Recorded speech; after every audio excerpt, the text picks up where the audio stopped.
I think it's fantastic that you're all gathered here this afternoon to brainstorm how you can drive forward the already very strong performance and the health of the screen sector in this area. I think it's fantastic that you're going to be coming up with ideas this afternoon pointing to the future.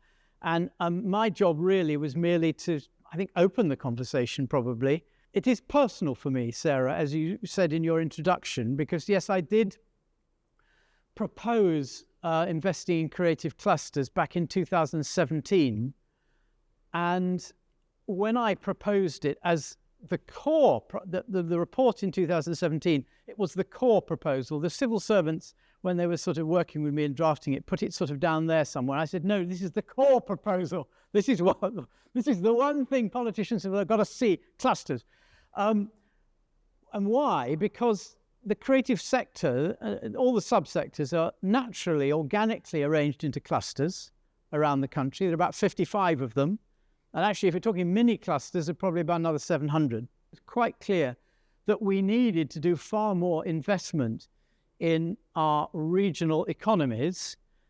And it was quite clear that the creative industries offered one of those opportunities. And it was also clear to me that the creative industries is made up of lots of SMEs, much more so than other sectors. You know, that's why we don't always get the attention, because ministers can walk into a car park somewhere in the West Midlands if they're dealing with the automotive industry and they're dealing with about 4 companies and say, you know, today we created 2,000 jobs. You can't do that with the creative sector, where lots of SMEs, and it doesn't matter whether you're talking fashion or games or whatever it is, green.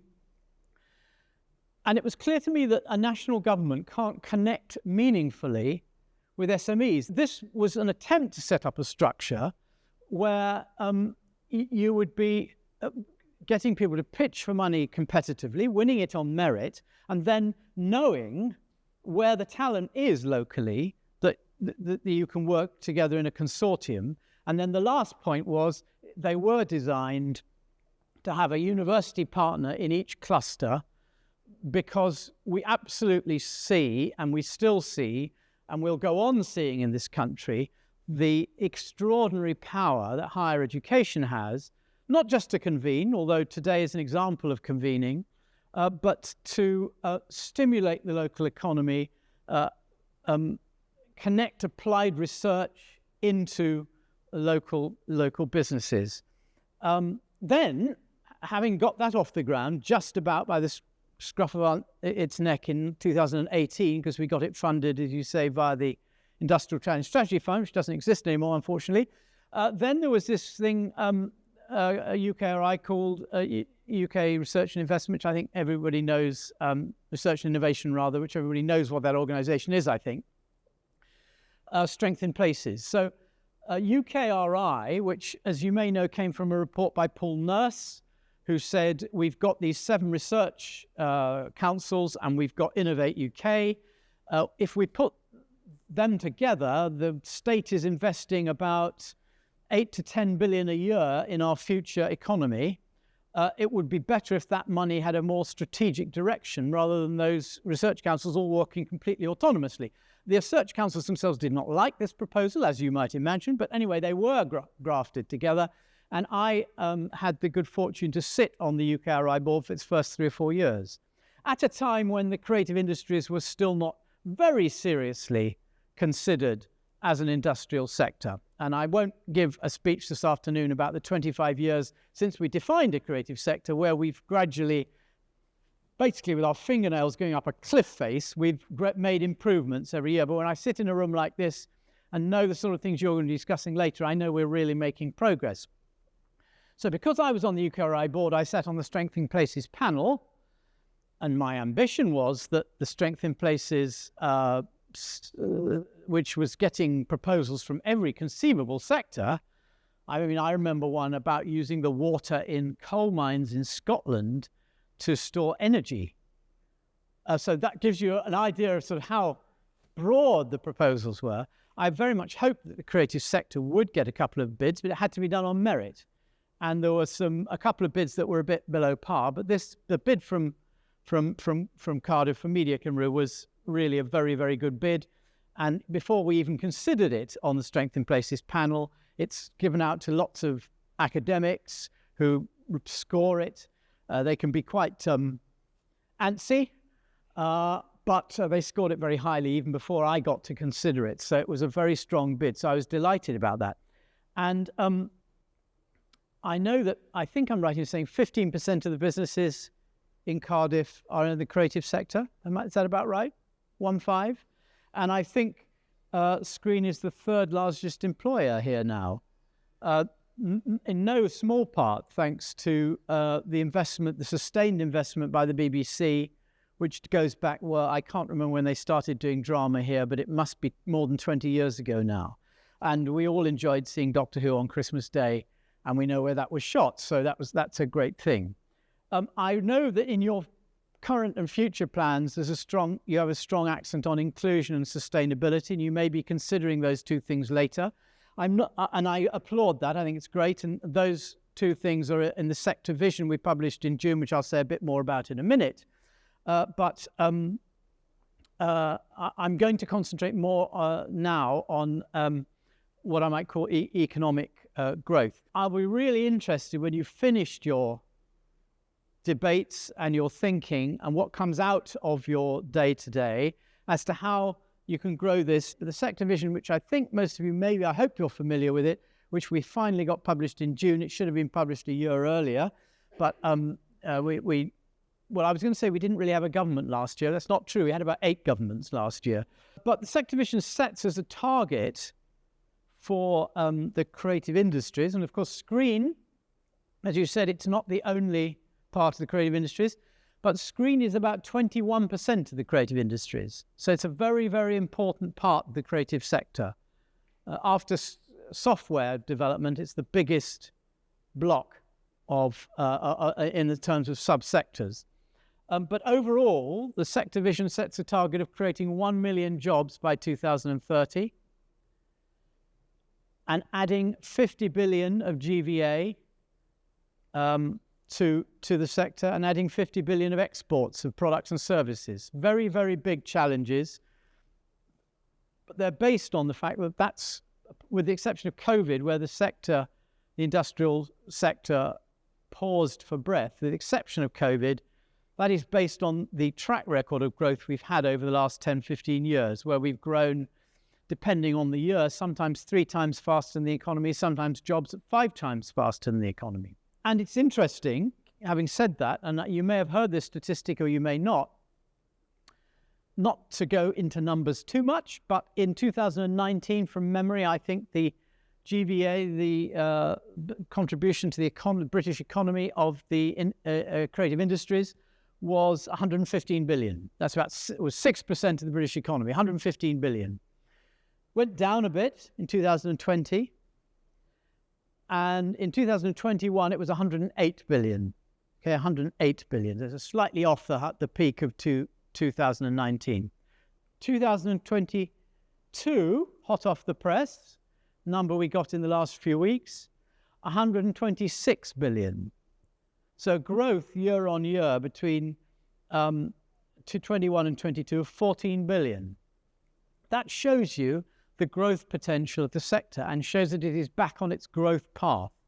And that's why it's so important. Now, I know when I talk about the creative industries, I always say we should not be talking about it merely in terms of its economic value. That's very, very important, because if we don't develop economic value, we can't pay for the things we care about, like health and education. It's a simple formula, isn't it? But the thing about the creative industries is you get more than that. With the creative industries, you get cultural and social value. And personally, I've always put that slightly higher than the economic, which is why I say when you talk about innovation and sustainability, I respect the emphasis you're putting on that, because that is, if you like, a statement of the sort of society, the civil society you want to live in. But I do believe our sector contributes more to civil society than the creative industries do, than other sectors do. But what I want to focus on specifically today, what is called a provocation, I don't know how provoking I'm being, but anyway, is R&D-led innovation, which is what you've thought about a lot and what you've been doing here. And what the investment in the clusters and strengthening places, the money was won on the basis that that's what you were interested in doing, R&D-led innovation. So I believe I'm right in saying that the cluster here delivered 120 R&D projects. And all of those will be 120 projects involving SMEs from this regional economy. What are your R&D-led innovation ambitions? And I don't mind how weird or wonderful your answers to that question is. I don't mind how ambitious and how sometimes, you know, the best ambitions, things that are realized in 10 years' time, sound a bit crazy now, don't they? But I don't think anybody should be embarrassed today from reaching for the skies and being really ambitious and saying things that others may go, oh, well, you know, dream on. Well, yes, dream on, be ambitious. So that's the first question I hope we're going to talk about. What are your R&D-led innovation ambitions? And the second question is, where might Media Cymru be in 2030? So how might it have developed? Will there be whole new elements to it that we hadn't thought of previously? Is there a particular acorn that you've identified that could be a massive oak in a few years' time? So if I may, just by way of background, just say a bit more about the Clusters programme, of which you were a very important part. You may know there were 9 successful bids for the creative clusters. And over the 5 years of the Creative Clusters programme, it had an extraordinary success, way beyond what I ever hoped, which was lovely. Because 56 million of public money went into the 9 creative clusters. And as I think some of you may know, and it's still developing this number, but the match to that from industry and from other sources has been something like 250, 260 million. So it's almost 5 times. And I hoped we might get a match 50-50. And it was 5 times.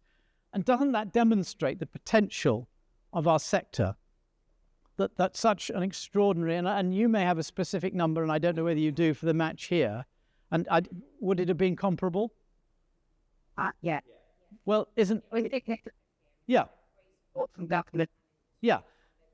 And when a government minister said to me, well, how much of that came from industry and how much of it came from, you know, other sources, academic, other research institutes, and from other government sources, local government and so on, or national government, I said, well, it was George Freeman, actually, who was quite a helpful minister, the science minister. But I said to him, I don't mind. I said, it doesn't worry me. It does worry me if no money comes from industry. There should be matching money from industry. But if a lot of the money comes from elsewhere, that's money into our sector that isn't going into another sector. That's us growing as a sector, competing with other industrial sectors, which is what we have to do. So it was a really, really good thing. Across the 9 creative clusters, which, as you may know, were in sgrin here, of course, as an example, of fashion, games, and AI. Those were the 4 subsectors of the creative sector. More than 2,000 SMEs were engaged.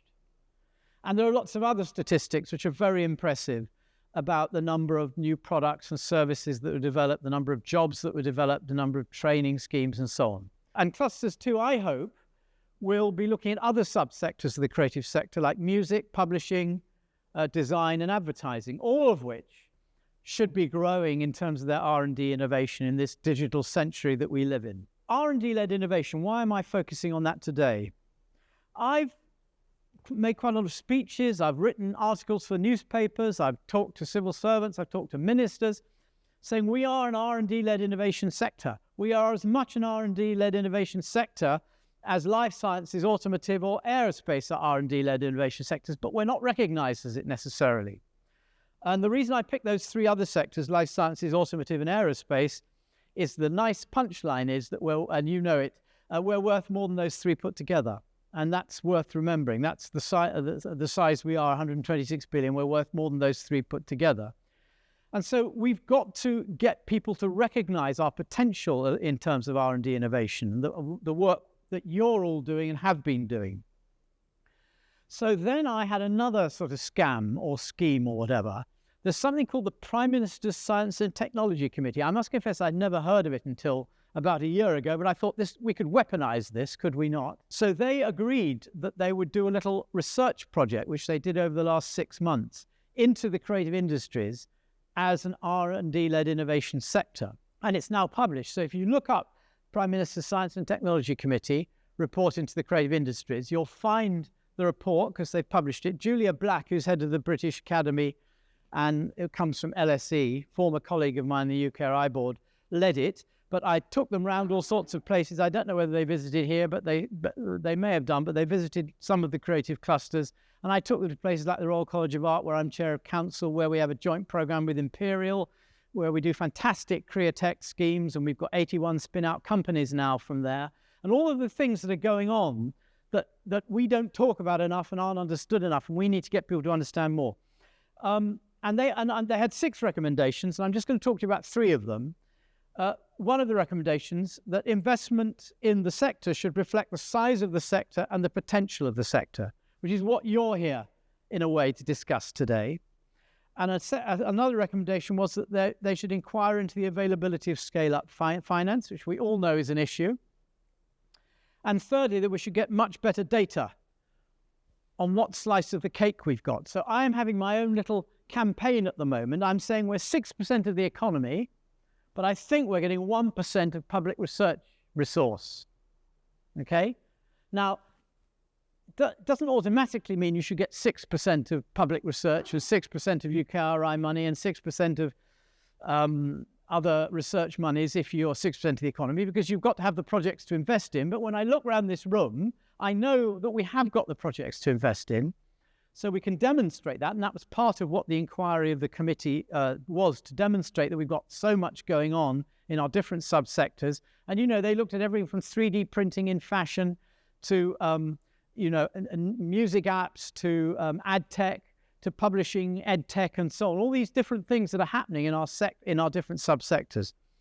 And so they have undertaken, and this was in the autumn statement, so the Chancellor has already responded to this report in one respect. In his autumn statement in November, he undertook that the government would do the work into what percentage of research are we getting, so we can tie the numbers down specifically. And when that number is published, you should all weaponize it, because for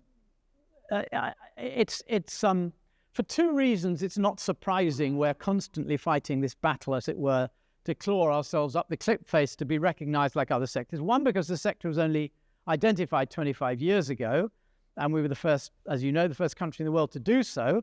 But, you know, other sectors that get good funding have been around for much longer, are much better understood. The other reason is that we are not a single thing like life sciences. We're all these subsectors, so we're difficult to characterize, although I think we're doing well at beginning to get people to understand that. So that is where we've got to. What I'd like to see as we grow the sector up to 2030 is a massive additional infusion of both public and private investment in the great ideas we've got in our different subsectors. And there's great opportunities in fashion, there's great opportunities in music, in ad tech, in publishing, as well as screen. And I think we've got the people with the imagination, the ideas, and even the infrastructure of the SMEs and so on to do so.